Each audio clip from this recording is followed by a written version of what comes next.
Salut à toutes, salut à tous, c'est les balayeurs de retour, Mathéo et Sylvain bien sûr, pour vous faire plaisir. Et aujourd'hui Mathéo, on a trouvé un concept qui je pense va beaucoup vous plaire.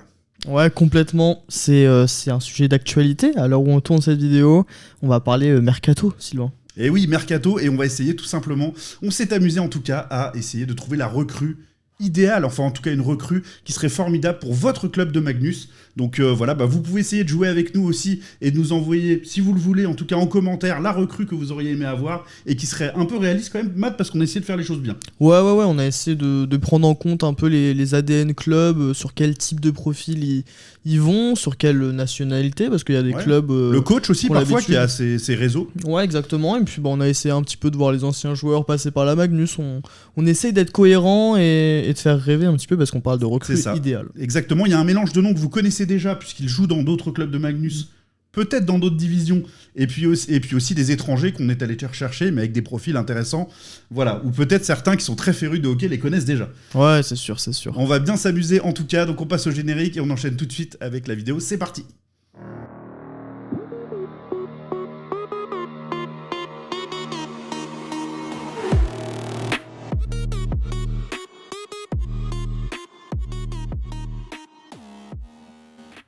Matt, la recrue idéale de chaque club de Ligue Magnus. On s'est amusé. Si ça se trouve, au moment même où on tourne la vidéo, ces clubs-là annoncent des joueurs. Et qui sait, imagine, ce serait complètement dingue des recrues. Énorme. C'est un peu c'est un peu notre peur, mais pas tant que ça, parce que ça voudrait dire non, ce serait marrant, de fou. Et puis qu'on a l'œil. Et on espère l'avoir eu. Là, on va le dire. Hein. On est le 7 mai. Il est 16h59. Ouais. Donc s'il y a des officialisations depuis, juste après... Ouais, on travaille dessus depuis cette matinée, depuis ce matin. Oui, donc voilà, on n'a pas volé, et s'il y a des recrues qui ont déjà été annoncées dans votre club, on s'en excuse, parce que on perd un peu d'excitation en regardant la vidéo. Mais ce serait super marrant, nous ça serait très drôle. Ouais, donc, et puis aussi important de dire, je pense, Matt, que c'est pas des infos, c'est pas des rumeurs ou des infos. Non. C'est vraiment, on s'est amusé, on est parti des besoins supposés des clubs, etc. Et on essaie de trouver la recrue idéale. Parce qu'on en a aussi, mais justement, on a travaillé pour pas les sortir et trouver des alternatives. Et puis pour ça, il faut nous suivre en live quand on fait des petits lives. Peut-être. Voilà, d'actu, etc. Donc faut pas hésiter. Allez, on va tout de suite passer sur l'écran où on voit, vous le voyez, tout simplement nos diapositives de Ligue Magnus 2004-2025, nos recrues idéales. Et on va commencer tout de suite, si ça te va, Matt, en tout cas, par le premier de la liste, tout simplement, qui est Amiens. Et à Amiens, on a sélectionné un gardien de but, parce que Amiens a besoin d'un gardien de but. Ça a été une position un peu compliquée pour les Amiénois la saison passée. Ouais, complètement. Mario Richer l'a dit dans la presse, il a été un petit peu déçu de ces deux gardiens. Il avait annoncé un duo de N1 bis, et en fait...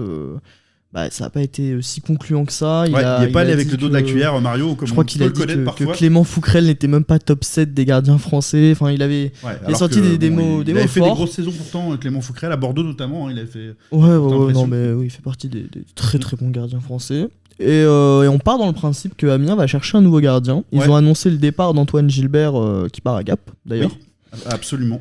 Et donc on s'est mis à la recherche d'une recrue idéale. On s'est mis dans la tête d'un Mario un peu énervé qui veut signer une grosse recrue devant son filet essentiel et qui va chercher, pourquoi pas, Colin Furlong, le Canadien. Parle-nous un peu de Colin Furlong, Matt. Mais oui.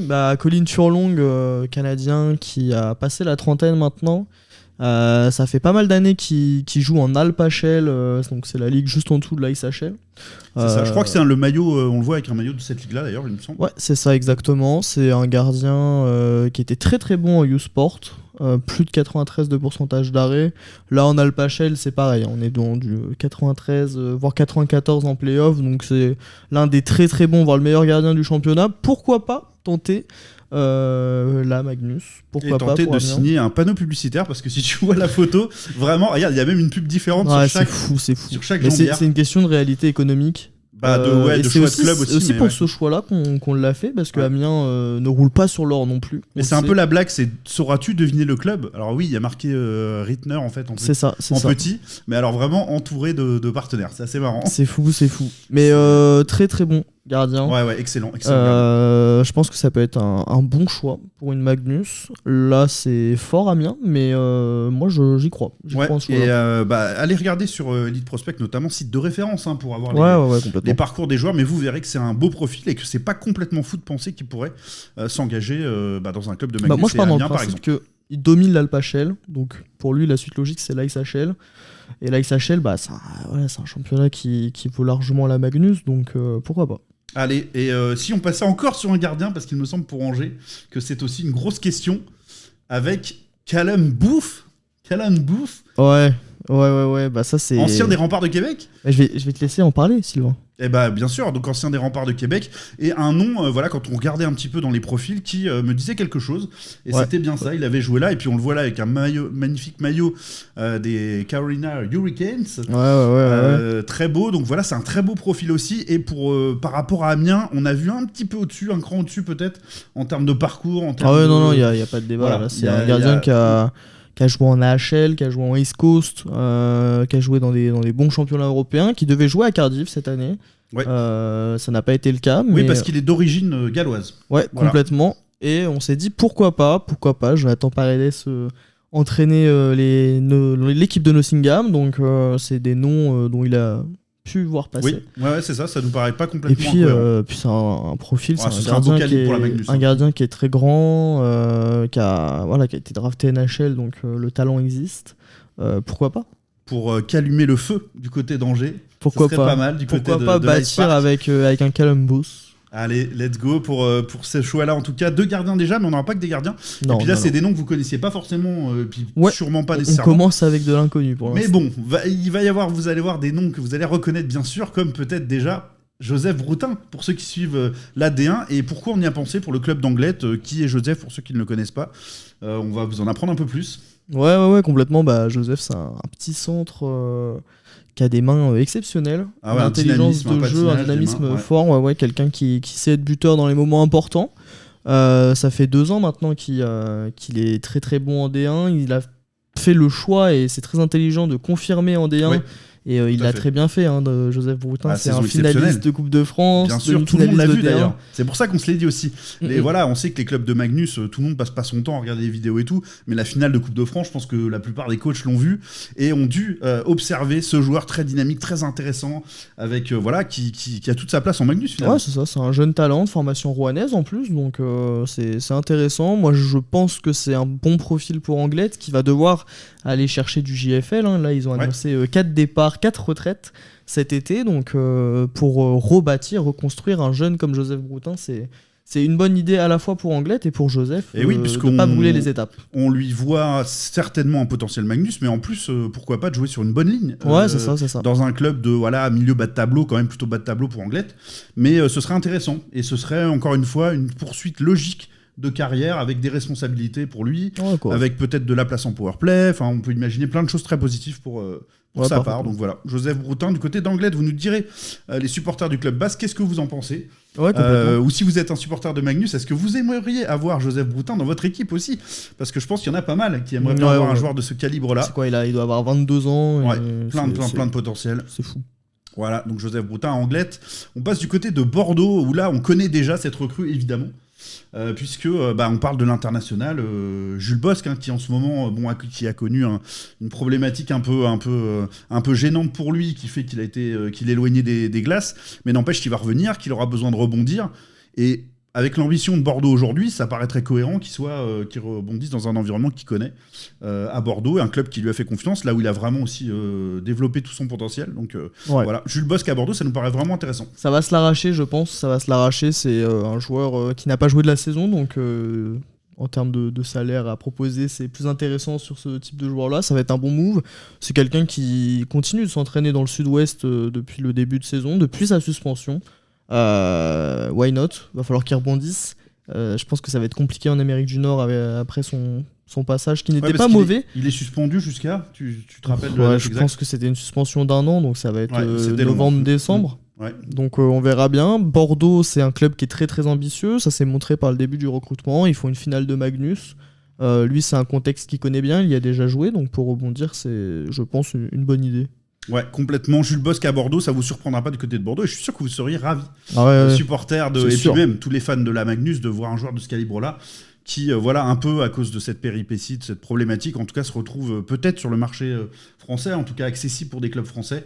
Donc on serait content que ce soit son année de rebond, mais qu'on le voit plus après en France, qui développe sa carrière dans des bonnes ligues ça commençait bien c'est ça, en East Coast, c'est dommage cette suspension. Ouais, espérons que ce soit reculé pour mieux sauter pour Jules Bosc. Du côté de Briançon, c'était assez intéressant. Alors là, on a fait un choix, Mathéo, logique, puisque Briançon a annoncé son nouvel entraîneur. Ouais, complètement. Et rien d'autre que Pierre Bergeron, qui était entraîneur finaliste de D1, demi-finaliste de la Coupe de France, une saison exceptionnelle c'est fort. Pour lui avec Chambéry, des prospects grenoblois exceptionnels, des étrangers très bien choisis, et parmi eux Samuel Régis. Ouais, Samuel Régis qui a même joué avec Grenoble cette année. Samuel Régis, cette petite dérogation, exception faite, on a pu voir un étranger de D1 prêté à une équipe de Magnus. Samuel Régis, c'était l'un des très bons défenseurs offensifs de junior majeur. Et oui, on le voit là avec le magnifique maillot des Huskies de Rouen-Noranda. Ouais, complètement. Bergeron, moi j'ai été choqué de le voir signer en D1. C'est vrai que c'est assez hallucinant. Que Bergeron réussisse à le signer, c'est fou. C'est fou, mais ils l'ont fait. Il a fait une très grosse saison, de très gros playoffs. Nous on le sait, Bergeron adore ce joueur, donc oui, c'est son petit chouchou un peu de l'effectif, je pense. Ça nous étonnerait pas trop de le voir signer à Briançon. C'est quelqu'un qui est calibré pour la Magnus. Donc le suivre avec un coach qui le connaît parfaitement bien et qui a su très bien l'utiliser, le développer, je pense que même pour lui c'est un bon choix pour entamer la Magnus. Dans ceux qu'on a annoncés jusque-là, c'est le plus crédible, je dirais, plus crédible et plus cohérent à venir. Potentiel, d'autant que Chambéry vient d'annoncer son départ. Oui. Officiellement, bon, sans surprise, parce que c'est un joueur qui a le calibre Magnus, en tout cas on le pense de notre côté. Donc voilà, pourquoi pas Samuel Régis qui suivrait son entraîneur du côté de Briançon pour un beau challenge en Magnus. Voilà, ensuite, puis il a déjà les couleurs là avec Rouen-Noranda, donc il connaît déjà le rouge et le noir, ça lui a plutôt réussi. Du côté de Cergy-Pontoise, je suis un peu désolé d'ailleurs pour les logos qui sont coupés, c'est parce qu'on a un peu zoomé sur les visuels. Mais c'est les joueurs qui nous intéressent. Ouais, c'est ça. Et cette photo magnifique d'ailleurs de Guillaume François, on peut remercier tous les photographes qui nous permettent d'utiliser leurs photos. Donc grand merci à vous, faites un travail exceptionnel pour la mise en valeur du championnat de France et tout. Donc Guillaume notamment, merci parce que honnêtement tous les responsables de com de France, quasiment qui ont affaire à des joueurs qui ont joué contre ou pour Nantes, sont bien contents de bénéficier de tes photos. Complètement, c'est une belle galère parfois de trouver des photos, donc c'est top, et puis ces photos sont magnifiques. Celle-là je l'adore, le portrait de Jeremiah Lutke, l'attaquant américain qui domine la D1 depuis des années. Est-ce qu'il serait pas le temps pour lui de passer le cap et d'aller en Magnus, jouer dans une équipe ambitieuse en plus? Ce serait bien. Ouais, c'est un profil tellement intéressant, c'est un droitier, c'est un ailier, il est capable de trouver les bonnes passes, il est buteur. Ouais. Il est buteur, c'est un vrai meneur en D1, un vrai bon joueur pour le coup. Et puis Sergi s'est habitué à faire de très bons coups avec des joueurs de D1, à les révéler, etc., à trouver les potentiels. On est en plein dedans là. Ouais, c'est ça. Et puis c'est une recrue de Julien Pian, de Cholet, qui se trompe rarement d'ailleurs. Qui est un bon recruteur. Sur ses choix d'étrangers, donc ça peut être très très intéressant de voir cela. Sergi, comme tu l'as dit, il développe bien. Il développe très bien les joueurs. Ils n'ont pas peur d'aller chercher des joueurs en D1. Et Jeremiah Lutke, de toute façon, il doit passer en Magnus. Ça fait trop longtemps qu'il est en D1. Je pense que c'est son ambition de monter et il est champion. Ah oui, il est champion. Ce serait une prime de champion qui soit sympa. C'est-à-dire que même si on ne peut pas monter en Magnus, lui il peut. Et pourquoi pas Sergi? Moi je trouvais ça cohérent. Voilà, il a fait ses 5 années en D1. Il a eu son titre. Maintenant il peut aller en chercher un autre. Oui, dans une équipe joueuse qui conserve son entraîneur, qui est quand même un des tout meilleurs entraîneurs de Magnus aussi aujourd'hui. Donc très intéressant ce choix pour Sergi. Vous nous direz vous aussi si ça vous paraît cohérent et intéressant de bénéficier d'un Jeremiah Lutke du côté de Cergy-Pontoise. Alors pour Chamonix, on a, on sait qu'ils aiment bien les joueurs russes, ils aiment bien les joueurs finlandais, suédois, mais on s'est dit un petit finlandais, ce serait cohérent aussi du côté de Chamonix. C'est pas choquant. C'est pas choquant.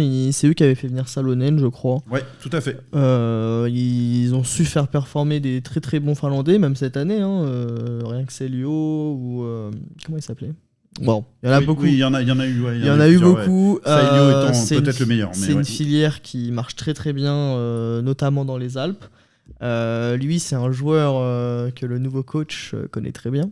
Oui, faut le dire. C'est aussi pour ça, bien sûr. C'est pour ça qu'on l'a choisi. C'est l'un des joueurs qui dominait dans l'équipe U20 de TPS. Ouais, c'est ça. Mais qui n'a pas forcément connu la trajectoire de certains de ses glorieux coéquipiers de l'époque. Donc pourquoi pas voilà un joueur qui n'a pas connu la plus haute carrière possible, mais il a brillé avec des capos caco. Ouais, oui, messieurs. Et puis c'est un talent qui a été développé par le coach de Chamonix. Il l'a laissé partir, il a joué en Pologne. Il a joué en Erste Liga, je crois. En tout cas, son parcours est cohérent pour arriver en Magnus. Ouais, c'est ça. C'est une recrue qui serait cohérente. Et puis c'est un coach qui connaît bien ce joueur. Et donc, et puis pour du côté de la famille ville, on aime bien la Finlande. On a un réseau là-bas quand même aussi important. C'est ça. Je crois qu'il a joué avec Hugo Gallet. Et oui, il a joué avec Hugo Gallet. Si je dis pas de bêtises. Les liens avec la France, ils sont pas si compliqués à avoir. Donc pourquoi pas. Allez, c'est probable. En tout cas, c'est possible. Olive Altola, qui serait une belle recrue pour Chamonix en tout cas. Donc pourquoi pas. Pour Gap, on a pensé à un autre joueur nantais. On a parlé de Jeremiah Lutke. On a pensé à Cameron Marks, le défenseur canadien, qui mérite de faire sa place en Magnus pour de bon. Ouais, c'est ça, il va faire le pompier pour Gap. Voilà, oui, la photo, bien sûr. C'était une saison un peu compliquée pour les Rapaces. L'objectif playoff n'a pas été atteint. Ils ont su se maintenir, c'était important. Maintenant, il y a une refonte d'effectifs à faire, c'est sûr, pour Sébastien Oprandi. Et puis Cameron Marks, ça peut être le bon coup. Ethan Roswell l'a été cette année. Ouais. Il était peut-être le meilleur défenseur de D1 l'année dernière. Vraiment très fort. Pour parler de Roswell, et puis là, Marks, c'est dans la même logique. Lui, c'est pareil, ça va faire 4 ans qu'il est en D1 et qui montre l'étendue de son talent. C'est peut-être pas autant un extraterrestre que Roswell, mais il est quand même très fort. Pas autant, mais il a des qualités différentes et il score beaucoup lui aussi. Non, on adore. Pour nous, c'était le meilleur dev de D1 sans trop de problèmes. Mais je pense qu'il peut apporter vraiment autant. Magnus, je pense qu'il a sa place. Ouais, c'est sûr. Et à Gap, ça serait pas mal. Ouais, je pense que dans ce cadre-là, je le vois bien à Gap. Ouais, ce serait intéressant. Puis apprendre avec un chat de l'anglais, c'est pas mauvais. Ouais, c'est clair. C'est pas mauvais. C'est clair. Cameron Marks, pourquoi pas. Au Rapace de Gap, ce serait notre recrue idéale, en tout cas, une très belle recrue. Intéressante pour du côté des Rapaces. À Grenoble, À Grenoble, qu'est-ce qu'on a fait évidemment? On respecte le système. Et on respecte le système, déjà, numéro 1. Tu as tout à fait raison. Et puis, moi je vais le dire clairement, c'est le plus grand talent que j'ai vu. Jeune talent que j'ai vu cette année en D1. Ok. Et je vais même dire de loin. Et honnêtement, j'ai été bluffé, mais vraiment scotché par le talent de ce gamin. Théo Besnier qui est incroyable, qui est vraiment un joueur incroyable, défenseur mais capable de tout faire, de faire des passes incroyables, de mettre des buts, d'être décisif. Il a été fort en play-off, c'est un vrai coup de cœur et du côté de Grenoble, bien sûr, on a observé que ce jeune talent était en train d'éclore complètement. Faut le dire, c'est loin, je crois qu'il a 18 ans. Et c'est peut-être l'un des meilleurs défenseurs de D1 cette année. Ah oui, sur la fin de saison. Sans débat, clair, en play-off, il a été incroyable. En saison régulière, c'est pareil. Il a joué avec un nombre d'équipes. C'est hallucinant. Et il a performé avec toutes les équipes. Donc ça a eu un beau monstre physique. Et ouais, je suis d'accord avec toi. C'était exceptionnel à voir. C'est un futur gros talent. Moi, je pense que ça sera les paris, c'est futur international. Et il jouera pas en France. Et je pense qu'il va sa carrière. Je lui donne 2-3 ans Magnus avant de partir parce que c'est assez hallucinant le potentiel qui existe avec ce joueur et le niveau qu'il a atteint cette année. Je sais pas si la comparaison tient vraiment parce que c'est d'autres postes, c'est différent, mais il m'a fait l'effet au moins d'un Simonsen sur son attaque sur la DIR. Ouais, je suis d'accord. Je suis d'accord. Donc pour vous attendre à ça, pour moi c'est ce niveau-là. Et en plus des jeunes défenseurs français et des défenseurs français tout court, on en manque un peu, on a du mal à en former, c'est pas simple en France. Droitier. Droitier. En plus d'autant plus compliqué. Mais donc, en tout cas, c'est difficile d'en former. Et quand Grenoble, on a de ce niveau-là, faut pas le lâcher. Non, c'est clair. Faut pas le lâcher. Faut lui proposer beaucoup. 3 ans minimum. Et il faut construire avec ça parce que mais faut protéger en même temps parce qu'il est encore très jeune. Je pense qu'il risque d'y avoir quand même, il y a déjà un peu de buzz autour de lui dans le hockey français.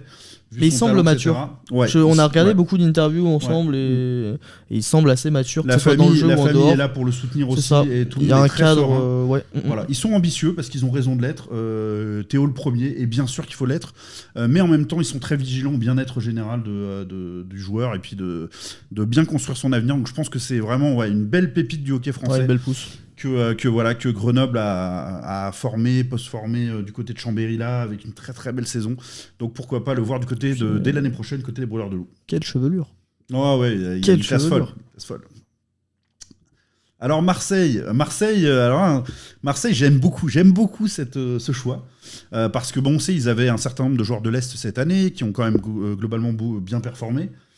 Moi, mon joueur russe préféré, sans doute, de cette Ligue Magnus, c'est Alexei Polodian, qui a un talent incroyable et qui a connu une saison malheureuse, pas de chance, blessure, etc. du côté de Bordeaux, qui n'est pas conservé par les Boxers. Moi, je suis du côté de Marseille. Je prends mon téléphone immédiatement.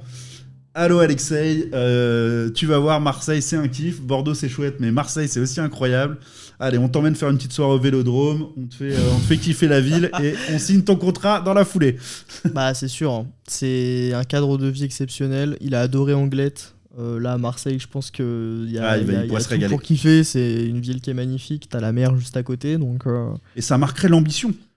Qui est réelle de celle du club de Marseille. Force, hein. On l'a vu aujourd'hui. Challenger le top. Ils sont allés chercher des très bons éléments de gap. Ouais. Là, il y a moyen de choper un joueur qui a pas trop joué cette année, comme tu l'as dit, qui a été blessé, qui a été benché par le coach pendant les playoffs. Ouais, il a joué un peu pendant les playoffs, mais en vrai, il revenait de blessure. L'équipe avait trouvé sa manière de fonctionner et de gagner.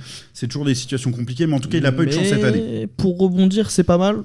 Il y a eu le gap en fait entre Anglette et Bordeaux qui étaient alignés pour jouer un top 4. Ouais. Là, il y a un juste milieu. Tu redescends d'un petit étage, pas jusqu'à jouer les playdowns, mais une équipe qui est ambitieuse, qui va essayer de gratter aussi son top 4, son top 5. Donc, il faut pas oublier que Marseille a été quand même un redoutable concurrent à l'équipe de Bordeaux cette année. Donc en plus il a pu goûter Polodian peut-être de l'extérieur probablement, mais à voir un peu l'ambiance qu'il y avait, il a dû regarder le match et tout. Il recrute, il recrute pour de la Magnus pour de vrai. Ah oui. Faut rappeler que l'année dernière tout s'est fait trop tard. Il y a plein de pistes qui sont passées. Là, ils construisent leur équipe comme ils la veulent. Et on voit déjà avec les premières annonces que c'est ambitieux, donc pourquoi pas aller chercher un top étranger. Exactement, donc Alexei Polodian à Marseille, nous on trouve ça cohérent et surtout hyper sexy pour les supporters des Spartiates, hyper intéressant, donc pourquoi pas. Après on sait que voilà, c'est un investissement, un joueur comme ça, c'est un très gros profil, mais voilà, ça marquerait bien les ambitions marseillaises, donc pourquoi pas Alexei Polodian du côté de Marseille. Pour passer à Nice ensuite, on a choisi un Français puisque Nice a besoin de bons Français. Là aussi il y a besoin de renouvellement, il y a besoin de retrouver de l'ambition de ce côté-là, et on a pris tout simplement le meilleur Français de D1 ou quasiment. Ouais, complètement. Y a pas trop de débat là-dessus. C'est un joueur qui est vachement intéressant par sa vitesse et sa prise de décision c'est vachement intéressant comme type de joueur. Il a joué en Magnus, à Briançon, à Angers. Il a fait le choix de redescendre en D1 pour changer. C'est un autre rythme, c'est aussi un autre hockey. Là, c'est bien plus intéressant pour lui. Il a pu exploser en D1. Il s'est retrouvé des qualités offensives assez exceptionnelles. Il est décisif dans le parcours nantais aussi. C'est un but cette année, je pense. Dès que tu le laisses partir en pointe, ça va marquer. Et Nice a besoin de bons JFL. N'importe quel Magnus a besoin de bons JFL, mais ils ont perdu Brian Sotro, donc il va falloir le remplacer. Et pourquoi pas Gauthier Gibert. Ah ouais, ça, je pense qu'il gagnerait un peu au change côté vitesse et devant le but aussi. Mais en tout cas, oui, on aimerait beaucoup retrouver Gauthier Gibert en Magnus. Si on parle purement de niveau et pas de l'envie du joueur ou quoi, c'est sa place. Ouais, sa place est en Magnus, il est au-dessus de la D1 parmi les joueurs français. Il fait partie comme Joseph Broutin, de ces joueurs qu'on veut voir en Magnus. C'est plus intéressant pour lui en fait de jouer en D1. Il a tout brûlé, maintenant il a tout gagné, c'est son deuxième titre. Il a pris un titre avec Brest, maintenant il en prend avec Nantes. C'est bon. C'est pas un hasard. T'as fini le jeu, Gauthier, tu peux repartir en Magnus, c'est bon. Allez, pourquoi pas à Nice, ville hyper sympathique. Ouais, aussi. Très intéressante, donc pourquoi pas pour Gauthier Gibert, Nice. Et puis on finit en beauté avec Rouen. Rouen, on s'est mouillé, parce que même si Marseille veut grandement prolonger son gardien Marek Siliak, qui a été exceptionnel cette année, je pense que Rouen aurait tout intérêt à se positionner sur le dossier. Je serais surpris qu'il ne s'y soit pas penché un minimum, d'autant plus que il est loin d'être inconnu pour le club de Rouen, Marek Siliak. Ouais, c'est sûr, Sylvain. L'info a un petit peu circulé dans 2-3 patinoires, mais il faut savoir que c'est Fabrice Lenry qui a participé à la venue de Marek Ciliac chez les Spartiates de Marseille. Peut-être que John Zwickel a appelé son ami Fabrice c'est probable, bien évidemment. Pour avoir une les petite deux, idée. Ils sont copains, c'est sûr. Et puis bah voilà, quel choix. Hein. Il a été élu meilleur gardien de Ligue Magnus cette année. C'est pas volé du tout. Il a été exceptionnel. Il est dans l'âge d'or d'un gardien. Il a 34 ans. C'est l'âge où vraiment t'es au prime. Il continue d'être performant. On le voit avec mais c'est à cet âge-là que t'es à ton prime, je pense. Donc pour la transition Pinta, ça peut être intéressant. De toute façon, le premier remplaçant de Pintaric, ça va être très dur à remplacer. Bien sûr, c'est un monument. Et il faut quelqu'un qui soit au niveau. Là, il y a la CHL qui arrive, donc il faut quand même quelqu'un qui ait l'expérience, parce que tu peux bâtir avec un jeune, mais là, il faut de l'expérience, il faut que ton équipe ait confiance en le gardien. Et Marek Ciliac, il en a dégoûté pas mal cette année des attaquants. Ouais, c'est ça. Bon, il y a Quentin Papillon a été annoncé comme restant à Bordeaux. Ça aurait été une piste légitime aussi pour Rouen. Je pense qu'ils y ont réfléchi le aussi. meilleur choix, Ça m'étonnerait même qu'il n'ait pas discuté avec le joueur, parce que voilà. Mais lui a continué du côté de Bordeaux. Mais Marek Ciliac, franchement, c'est un choix, je vais te dire, avec un cran peut-être en dessous en termes de performance. C'est top 3, c'est top 3 Magnus. Voilà, il y a Dylan Saint-Cyr qui était très impressionnant aussi. C'est ce genre de profil-là qu'il faudrait pour être, en tout cas, rassurer un minimum tout le monde et avoir une garantie de performance, je pense. Ouais, complètement. C'est un top 3 Magnus. Hein. Avec Pinta et Papillon, tu fais difficilement mieux. Donc pourquoi pas. Ouais, tout à fait. Donc voilà, c'était la fin de nos recommandations. Voilà, on va revenir à nos chères trombines, pour vous dire qu'on s'est éclaté à faire ça. Déjà la fin. Et oui, ça passe vite finalement. Ça va vite, mais je pourrais faire ça pendant des heures. Mais en D1, ce sera plus long parce qu'il y a plus de clubs, même beaucoup plus de clubs maintenant. Il y en a 4 de plus maintenant, c'est sûr. Donc on vous prépare ça pour une prochaine semaine. En tout cas, on a déjà travaillé sur les noms et tout ça. Ouais, tout est donc prêt, après, on remettra à jour s'il y a des joueurs qui ont vraiment signé ou qui sont engagés quelque part d'autre. Mais on va essayer de la faire rapidement, de la sortir rapidement cette vidéo. On croise les doigts pour pouvoir le faire. Mais en tout cas, j'espère que ça vous a bien plu. Nous, on s'est éclaté. Faites-le aussi, vous, votre espèce de mercato idéal. Dites-le nous en commentaire, ou au moins votre club et votre recrue idéale. Et faites-nous rêver. Faites-nous rêver. Exactement. À très bientôt sur les balayeurs. N'oubliez pas de nous suivre, de vous abonner évidemment à la chaîne si ça vous plaît le contenu. La petite cloche vous permet d'être au courant en fait quand on a de nouvelles vidéos. Donc ça c'est quand même cool. Ouais, parce que voilà, on les sort pas forcément à un jour précis, donc c'est pas mal. Comme ça vous serez les premiers à voir tout ça. Et puis à venir, il y aura pas mal de petites formules, de petites choses qu'on est en train de préparer, de produits dérivés, tout ça. Donc ça va être sympa. Ça va être sympa franchement. Ne lâchez pas. Ne lâchez pas cette intersaison parce que nous on va pas la lâcher. Ça marche, allez, salut à tous, à bientôt, et puis vive les balayeurs, vive le hockey français surtout.